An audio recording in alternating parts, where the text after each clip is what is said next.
भारत के पहले विश्व शांति केंद्र पर पूर्व राष्ट्रपति रामनाथ कोविंद ने कहा, वर्तमान वैश्विक परिदृश्य में शांति को बढ़ावा देना न केवल नैतिक आवश्यकता है बल्कि यह सतत विकास और वैश्विक स्थिरता के लिए भी आवश्यक है।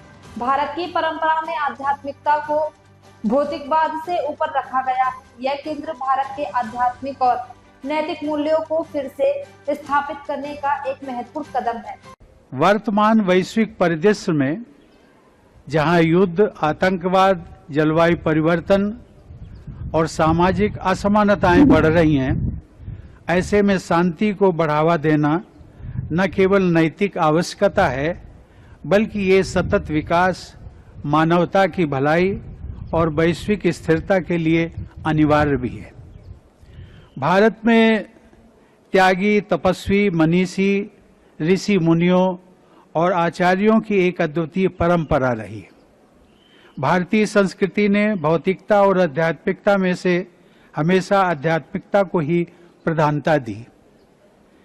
आज के युग में जब भौतिकवाद अपने चरम पर है और उससे उत्पन्न समस्याओं से पूरी दुनिया जूझ रही है, ऐसे में भी भारत ही आध्यात्मिक चेतना व नैतिक मूल्यों को विश्व भर में पुनः स्थापित करने के कार्यों का केंद्र बना हुआ। विश्व शांति केंद्र इसी कार्य को और गति देने की दिशा में एक महत्वपूर्ण प्रयास है। देवी और सज्जनों, आज पर्यावरणीय क्षरण, संसाधनों के लिए संघर्ष और आर्थिक असमानताएं वैश्विक शांति के लिए गंभीर खतरा बनकर खड़ी है। शांति और अहिंसा केवल मानवीय मूल्यों के लिए आवश्यक नहीं है बल्कि सतत विकास के लिए भी अनिवार्य है। जब समाज में हिंसा और संघर्ष होते हैं तो विकास कार्य बाधित होते हैं, जिससे गरीबी, असमानता और पर्यावरणीय संकट और भी बढ़ते।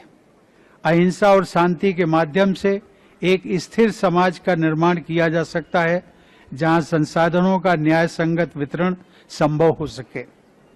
देवी और सज्जनों, सतत व सर्वांगीण विकास का हमारा लक्ष्य तभी प्राप्त किया जा सकता है जब समाज में समरसता और सामाजिक न्याय हो। यदि हम शिक्षा, स्वास्थ्य और पर्यावरण संरक्षण में अहिंसा के सिद्धांतों को अपनाएं तो हम एक समृद्ध और टिकाऊ भविष्य की ओर अग्रसर हो सकते। शांति और अहिंसा को मजबूत करने का सबसे प्रभावी साधन शिक्षा होता है। गांधी जी ने कहा था कि शिक्षा का असली उद्देश्य चरित्र निर्माण है। यदि हम अपने बच्चों को शांति, प्रेम और करुणा का पाठ पढ़ाएं तो हम एक बेहतर समाज का निर्माण कर सकते हैं।